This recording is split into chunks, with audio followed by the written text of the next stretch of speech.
नमस्कार, स्वागत है आपका। आपके साथ मैं दीपेश बरगले।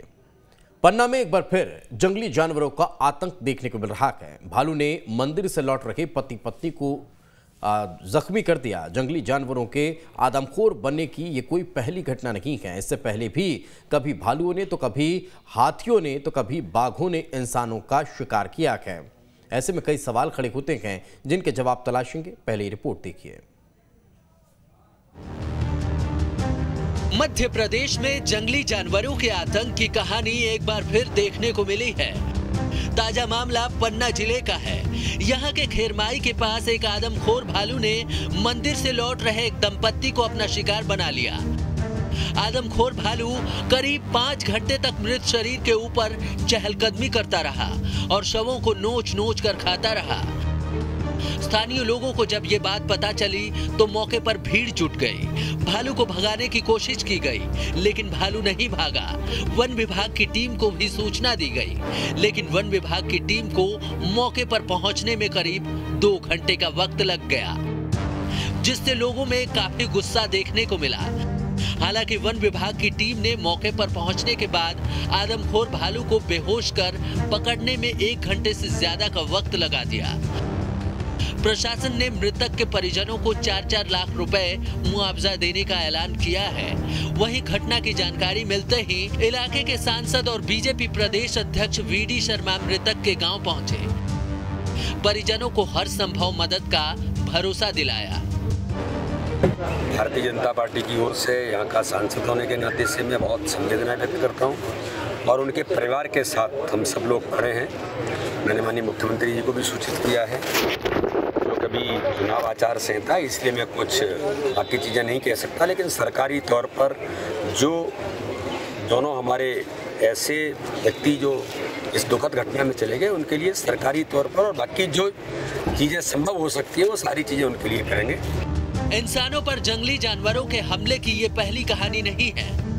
मध्य प्रदेश में भालुओं के हमले पर ही गौर करें तो 18 अप्रैल 2022 को बैतूल में भालू ने 4 लोगों को शिकार बनाया था। तो वहीं 2 जून 2022 को अनूपपुर में भालू ने जमकर उत्पात मचाया था। लकड़ी काटने गए जंगल में एक बुजुर्ग को भालू ने घायल कर दिया था। फरवरी 2018 में भी भोपाल में भालू का आतंक देखने को मिला था। उस वक्त भालू ने एक मासूम समेत 8 लोगों पर हमला कर घायल कर दिया था। तो वहीं जुलाई 2019 में भालू ने शहडोल के जैतपुर में आतंक मचाया था। इंसानों को शिकार बनाने में भालू ही क्यों, हाथी और अन्य जंगली जानवर भी शामिल हैं। हाथियों ने भी अनगिनत बार इंसानों को शिकार बनाया है। मध्य प्रदेश में हाथियों के आतंक पर गौर करें तो 20 मई 2022 को शहडोल में हाथियों ने आतंक मचाया था। हाथियों के झुंड ने महिला को कुचलकर मार डाला था। अप्रैल 2022 में शहडोल में हाथियों ने 5 को कुचलकर मार डाला था। 25 मई 2022 को जंगली हाथियों ने डिंडोरी में जमकर आतंक मचाया था। हाथियों के हमले में एक महिला की जान भी गई थी। अप्रैल 2022 में भी डिंडोरी में हाथियों का तांडव देखने को मिला था। यहाँ हाथियों ने 3 दिनों में 5 लोगों को मौत के घाट उतार दिया था। फरवरी 2021 में सीधी में हाथियों ने जमकर उत्पात मचाया था। 3 ग्रामीणों को कुचलकर मौत के घाट उतार दिया था। जंगली जानवर आदमखोर क्यों बन रहे हैं, इसके पीछे की वजह क्या है? जानकार बताते हैं कि जंगलों का कम होना, जंगली जानवरों की टेरिटरी में इंसानों का दखल और जंगल में उनके खाने की कमी की वजह से जंगली जानवर रिहायशी इलाकों में आते हैं, जहां इंसानों और जानवरों के बीच संघर्ष होता है। इसके लिए जंगलों को संरक्षित करना और जंगलों में इंसानी दखल बंद करना जरूरी है। तभी इस तरह की घटनाओं को रोका जा सकता है। Team news state. तो कई गंभीर सवाल हैं जिनके जवाब तलाशने की कोशिश करेंगे। अजय दुबे जी हमारे साथ जुड़ चुके हैं, वन्यजीव कार्यकर्ता हैं। अजय जी, आपका बहुत बहुत स्वागत है। डॉक्टर अजय प्रताप सिंह जी हमारे साथ हैं, बीजेपी के नेता हैं। अजय जी, आपको बहुत बहुत स्वागत है। स्वदेश शर्मा जी हमारे साथ हैं, कांग्रेस का पक्ष रखेंगे। स्वदेश जी, आपका भी बहुत बहुत स्वागत है। अजय दुबे जी, आपसे ही पहले समझूंगा कि आखिर क्या कारण माने जाएं जो इस कदर नाराजगी हम जंगली जानवरों की देख रहे हैं? इसके पीछे की क्या कोई खास वजह नजर आती है?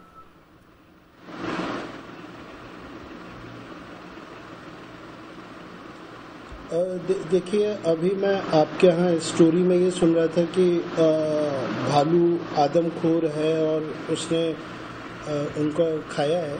तो मेरा ऐसा मतलब जानकारी है, और जहाँ तक साइंस भी कहता है कि भालू आदमखोर नहीं होता है और वो मांस नहीं खाता है, वो हमला करता है, हिंसक रहता है, वो शरीर को फाड़ देता है, लेकिन उसका जो भोजन है दीमक है, शहद है, अन्य जो शाकाहारी चीज़ें हैं। और ये जो बर्ताव है ये निश्चित तौर पर या तो वहाँ पानी की कमी है जिसके कारण वो हिंसक हुआ है, या अन्य कोई परेशानी हो सकती है जिसके कारण भालू ने हमला किया है। और ये बात गौर करने वाली है कि भालू ने रहवासी क्षेत्रों के अंदर कभी, जो घटनाएं मैंने पूरी सुनी, ये अभी वहां आक्रमण नहीं किया है। ये जो दंपत्ति था, ये पन्ना में जो वन क्षेत्र के अंदर मंदिर था, ये वहां से निकल रहा था। तो निश्चित तौर पर वन क्षेत्र में वन्य प्राणी से संघर्ष होना ये एक मतलब एक तरह से असाधारण नहीं है, क्योंकि ये निश्चित तौर पर वन विभाग की वार्निंग रहती है, अलर्ट रहता है कि आप वन क्षेत्र में जब भी जाएं तो आप सावधान और सचेत रहें। और इस समय भीषण गर्मी में निश्चित तौर पर भालू का हिंसक होना, पानी की कमी, ये कारण निश्चित तौर पर हो सकता है। जी जी, मैं लौटता हूँ आपके पास। सुदेश वाघमारे जी हमारे साथ जुड़ चुके हैं। सुदेश, आपका भी बहुत बहुत स्वागत। कैसे देखते हैं सर इन परिस्थितियों को? पन्ना की घटना तो हम अभी उदाहरण के तौर पर ले रहे हैं, लेकिन इससे पहले भी हमने कई घटनाएं ऐसी देखी हैं कि हाथियों ने हमला कर दिया, लोगों को कुचल कर मार डाला, बाघ के हमले की वजह से किसी की जान चली जाती है। हाल ही में उज्जैन की अभी हम तस्वीरें देख रहे थे जहाँ लगभग 12 घंटे से ज़्यादा का वक्त गुजर गया और बंदर वहाँ पर उत्पात मचाता रहा, लोगों को अब जख्मी करता रहा। तो ये जो परिस्थितियाँ हैं, ये जो स्थितियाँ हैं, ये किस और इशारा करती हैं? किस वजह से इस तरह की मानसिकता जानवरों की हो जाती होगी? सुदेश जी। अच्छा, ये जो आप बता रहे हैं, हम इसको साइंटिफिक भाषा में, वाइल्ड लाइफ की भाषा में बोलते हैं मैन एनिमल कन्फ्लिक्ट, यानी मानव वन्य प्राणी द्वंद्व। ये इसके बारे में वन विभाग काफ़ी गंभीरता से विचार करता रहता है कि किस तरह से मानव वन्य प्राणी द्वंद्व पर काबू पाया जाए। अब इस पर काबू पाने के जो तरीके हैं, वो एक तो यह है कि आप ह्यूमन पॉपुलेशन को वाइल्ड लाइफ से बहुत दूर नहीं कर सकते। ये एक जो भालू है, उस मूलतः भालू कार्निवोरस होता है। उसका सबसे अच्छा फूड जो है वो मानता है शहद खाना चाहता है, फल खाना चाहता है और दीमक खाना चाहता है। उस दीमक खाने के अंश में हम कह सकते हैं कि आंशिक रूप से वो कार्निवोरस होता है। तो मूलतः अभी जब भी घटनाएं होती है गर्मी में भालू की, तो आप ये मान के चलिए कि मुख्यतः भालू पानी की तलाश में निकलता है। जंगल में सब जगह पानी सूख जाता है, किसी ऐसी जगह जहाँ संभावना होती है वहाँ पानी के लिए जाता है। और यदि आमने सामने उसका किसी मनुष्य से सामना हो जाए और मनुष्य उसके आप ये कहते हैं कि उसकी टेरिटोरी में आ जाए, जो फ्राइटन डिस्टेंस होती है जो मनुष्य की और किसी वन्य प्राणी की, उसमें आ जाए, तो फिर आक्रामक हो जाता है भालू। एक बात और हो सकती है कि आक्रमण करने वाला भालू वो ये हो सकता है कि मादा हो और उसके साथ बच्चे हों, तो उस स्थिति में भी वो बहुत आक्रामक रहता है। अदरवाइज भालू के यदि आप टेरिटोरी में आ गए हैं तो निश्चित रूप से आक्रमण करेगा। और भालू के साथ क्या है आक्रमण में कि भालू अपने दोनों पिछले पैरों पे खड़ा होकर आक्रमण करता है। तो जो अटैक करता है वो सामान्यतया जो हमारे सबसे ज़्यादा सेंसिटिव नर्व्स होते हैं, चेहरे पे अटैक करता है, आंख पर अटैक करता है या सिर पर अटैक करता है। और भालू के हमले में अक्सर सिर खुल जाता है, तो मृत्यु की संभावनाएं बहुत ज़्यादा बढ़ जाती हैं। जी, तो ये कहीं ना कहीं कारणों पर अभी हम और विस्तार से अब समझने की कोशिश करेंगे। हम हाथियों के हमले देखते हैं, हमने भालू के हमले देखे, हमने बाघों के हमले देखे। कई बार तो हम ये देख लेते हैं कि जो सामान्य जानवर आपके और हमारे बीच शहरी रिहायशी इलाकों में रहते हैं वो अचानक से हमला कर देते हैं। उन तमाम चीज़ों को हम समझने की कोशिश करेंगे। लौटता हूँ आपके पास, एक प्रतिक्रिया अजय प्रताप जी से ले लेते हैं। अजय जी, कहीं ऐसा तो नहीं कि जो जंगल कम होते जा रहे हैं, हम जानवरों के बीच इस कदर से अब पहुंचने की कोशिश कर रहे हैं, चाहे हम पर्यटन का जिक्र कर ले, चाहे हम बफर जोन का जिक्र कर ले, सफारियों का जिक्र कर ले, उससे हम जानवरों के बहुत नज़दीक जाने का प्रयास कर रहे हैं। इन सब के पीछे इसको भी क्या वजह मानते हैं अजय प्रताप जी? जी, पहले तो मैं थोड़ा सा आपको बताना चाहूंगा कि अजय की जगह अभय प्रताप सिंह माफी चाहूंगा जी। जी। और मैं चूंकि वनों की कटाई और जल स्रोतों के लगातार हो रही कमी के कारण जानवर जो है गांव की ओर पलायन कर रहे हैं, रहवासी एरिया को पलायन जी कर रहे जी हैं। जी। बफर जोन में भी जैसा आपने कहा कि जो उनका बफर जोन है उसमें भी लोग जाकर अपने निजी जो जानवर है, जब गांव में जगह नहीं बची तो वो भी चराने लगे हैं, वहां जाकर खेती करने लगे हैं, तो वो इजीली उनके संपर्क में आ जाते हैं जंगली जानवरों के। इस कारण ये कारण भी है कि वो इस तरफ गांव की तरफ बढ़ रहे हैं। आज जो पन्ना में घटना घटी है मुकेश राय और गुड्डी राय जी के साथ, वो बहुत दुखद घटना है। माननीय प्रदेश अध्यक्ष बी डी शर्मा जी भी उनके परिजनों के पास पहुंचे, सरकार भी सारी मदद करेगी, लेकिन घटना बहुत दुखद है क्योंकि भीषण गर्मी है और जंगली जानवर जो है इस समय पानी की तलाश में कहीं ना कहीं गांव की ओर, रहवासी एरिया की ओर पलायन कर रहे हैं। ऐसे में कई दुर्घटनाएं एक्सीडेंट की भी होती हैं, हमने और आपने सुना है, कई दुर्घटना में भी मारे जाते हैं और कई बार वो शिकारी भी इस मौके का फायदा उठाकर उनका शिकार करते हैं। तो इसलिए इनको कहीं ना कहीं प्लांटेशन के लिए तो ये लोग फेंसिंग करते हैं अपने वन विभाग वाले, और कहीं नाली भी खोदाई कर देते हैं जिससे जानवर उधर ना जा पाए, लेकिन इतना बड़ा एरिया होता है कि इनको उसके अंदर रख पाना शायद संभव नहीं हो पाता है। और उनके बफर जोन में अगर आवाजाही थोड़ा सा रहवासी दूर रहेंगे तो शायद उनका यहाँ गांव के नजदीक आना कम हो सकता है। ठीक है, मैं लौटता हूँ। स्वदेश जी से कमेंट लेते हैं। स्वदेश जी, कैसे देखते हैं इन घटनाओं को? इसके पीछे क्या क्या कोई कारण आप समझ पा रहे हैं? देखिए, ये सबसे बड़ी बात तो ये है कि जो घटना हुई है बड़ी दुखद है, और वो दंपत्ति मंदिर में दर्शन करने गया था और गंवाना पड़ा उस परिवार पर क्या गुजर रही है, तो मैं ईश्वर से प्रार्थना करता हूँ कि उनकी आत्मा को शांति मिले। और ऐसे में राजनीतिक कोई बात करना मैं नहीं समझता हूँ कि उचित होगी। हाँ, इतना जरूर कहूंगा कि वन्य जीवन रक्षण के लिए निश्चित रूप से सरकारों ने काम किया है, लेकिन सरकारें काम करती हैं, बजट आता है, पर वो बजट जाता कहाँ है, ये सबसे बड़ा सवाल है। और आपने जो विषय उठाया, निश्चित रूप से विषय उठाने के पीछे आपका मकसद यही होगा। अब तो ये तो है नहीं कि भालू को कोई कंट्रोल कर दिया जाएगा, उन पर कोई कार्रवाई कर दी जाए, इसलिए आपने विषय उठाया। विषय उठाने के पीछे आप बड़े पत्रकार हैं और आपने इसीलिए इस विषय को उठाया कि जो वन्य जीवन प्राणियों की रक्षा के लिए जो बजट आता है केंद्र से भी और प्रदेश से भी, तो ये वन विभाग का अमला, वन विभाग के मंत्री, वन विभाग के पूरा अमला, ये उसका क्या करता है? बंदरबाट करता है या सुरक्षा की व्यवस्थाएं करता है, क्या उनको पानी की व्यवस्थाएं करता है कि जंगल में पानी कम ना होने पाए, पेड़ों की कटाई रोकी जाए, पेड़ ज्यादा न कटे, जंगल कम ना हो, ये बहुत सारी चीजें हैं। अगर कोई पर्यटन स्थल है, कोई मंदिर है जंगल के आसपास, तो वहां निश्चित रूप से सुरक्षा के कड़े इंतजाम किए जाने चाहिए, पर वहां नहीं थे।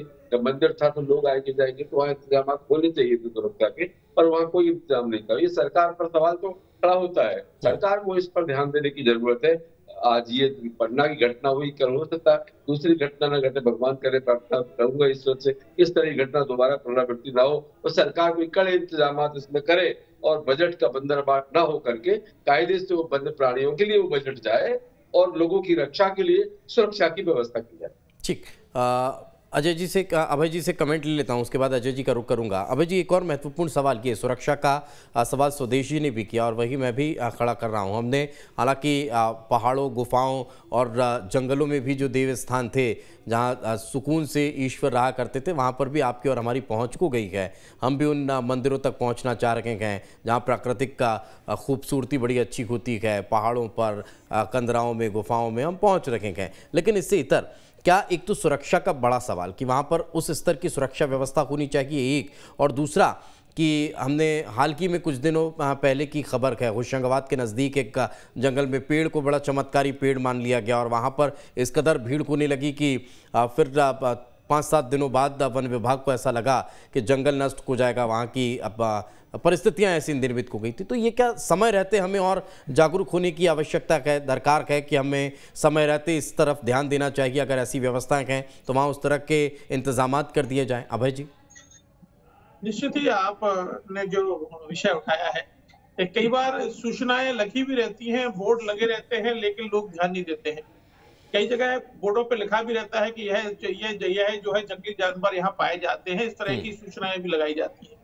लेकिन चूंकि लोग कई वर्षों तक कभी कोई घटना घटी नहीं होती है, तो लोगों में इस तरह का भय का माहौल नहीं रहता है, और इस समय बड़े बड़े जानवर जंगलों में नहीं पाए जाए तो व्यक्तियों को भी इतना बड़ा डर नहीं रह गया, तो वो इजीली इधर उधर जाना शुरू कर देते हैं। लेकिन जहां मैं आपसे फिर कह रहा हूँ कि बफर जोन में जैसे ही कोई आम निवासी रहवासी जाता है या गाय भैंस को चराने के लिए जैसे ये लोग जाते हैं, तो कहीं ना कहीं जंगली जानवर अट्रैक्ट होते हैं, और जब वो अट्रैक्ट होते हैं तो इस तरह की घटनाएं जो है परिणति होती है। जैसे आपने डिंडोरी की भी घटना बताई, तो डिंडोरी की घटना तो सुबह 4 बजे की है। हाथी के झुंड उस घर में जाते हैं, उनका जो अनाज रखा है वो खाते हैं, और उसके बाद वो महिला जो है, एक महिला की वहां मृत्यु हो जाती है। तो मुनादी भी कराता है वन विभाग, सब कहता है कि इस इलाके में जंगली जानवरों का जो है मूवमेंट पाया गया है, सारी व्यवस्थाएं करता है, पानी की हौदियां भी बनाई जाती हैं। लेकिन जब पब्लिक का और ये इस तरह के पालतू पशुओं का उनके करीब जाना शुरू होता है, तो उनका एक अट्रैक्शन बनता है और वो इजीली इनका शिकार कर पाते हैं, इसलिए उनका मूवमेंट इधर बढ़ जाता है। इसलिए सुरक्षा प्रदान की जानी चाहिए वन विभाग को, अमले को ऐसे स्थानों पर, और मजबूती से यहाँ कहीं ना कहीं अपना जो उनके कर्मचारियों को तैनात करना चाहिए। नहीं तो सर करेगा कौन? आप ही की सरकार है, आप ही जिम्मेदार हैं, आप लोगों को ही ये सब व्यवस्थाएं करनी है। हम और बाकी अन्य पैनलिस्ट तो इस पर अब सिर्फ सवाल ही कर सकते हैं, व्यवस्थाएं तो आपको दुरुस्त करानी है। मैं आपसे कह रहा हूँ, पन्ना में पहली घटना है जो, देखिए मैं न्यूज स्टेट के माध्यम से ये याद दिलाना चाहता हूँ, प्रदेश की राजधानी भोपाल भी जंगली एरिया के करीब घिरा हुआ है। यहाँ हरी भरी घास, हरे भरे पेड़ और बहुत सारे जंगल है। यहाँ भी हमने देखा कि हमारे कोरबा डंडे लगे हुए, शहर की तरफ तेंदुए और शेर आ जाते हैं। लेकिन सरकार, यकीन मानिए आप, सच बता रहा हूँ, इसमें कोई राजनीति नहीं है। सरकार अगर आने वाला वन्य जीवन रक्षण के लिए जो पैसा आता है, उस पैसे का सदुपयोग करे, लोगों की सुरक्षा की व्यवस्था करे, तो इस तरह के हादसे नहीं घटे। जब राजधानी में ये हाल है कि शेर और तेंदुए, बिल्कुल, हम नेहरू नगर से जब कोलार के तरफ पुरानी घाटी वाले रास्ते से निकलते हैं, तो फिर हमने कई बार उसके वीडियोस भी देखे गए, उन तस्वीरों को भी देखा गया। तो कुल मिलाकर के राजधानी में ऐसी व्यवस्था है, तो उस पर कोई कंट्रोल नहीं है, तो जिलों में क्या? बड़ी बात आपने कही। अजय दुबे जी से कमेंट ले लेता हूँ। अजय जी, अच्छा अभय जी जवाब दे दीजिए, अजय जी का रुख करूंगा। जानवर का मूवमेंट जो होता है, वो मूवमेंट उसका किस तरह हो रहा है, किस तरह होगा, यह पता कर पाना शायद संभव नहीं हो पाता है। इस कारण जो है इस तरह के वो पालतू पशुओं के शिकार के लिए रहवास की तरफ आते हैं। इसके कारण को भी समझेंगे, सुदेश जी से इसके कारण को भी समझेंगे अभय जी हम। लेकिन अजय जी, एक बड़ा सवाल ये है कि हम इस बात का बार बार जिक्र करते हैं कि रिहायशी इलाकों में जानवर आ रहे हैं, कहीं ऐसा तो नहीं कि हमने उनके इलाकों को अपना रिहायशी बना लिया, इस वजह से भी ये द्वंद्व हो रहा है? अजय दुबे जी,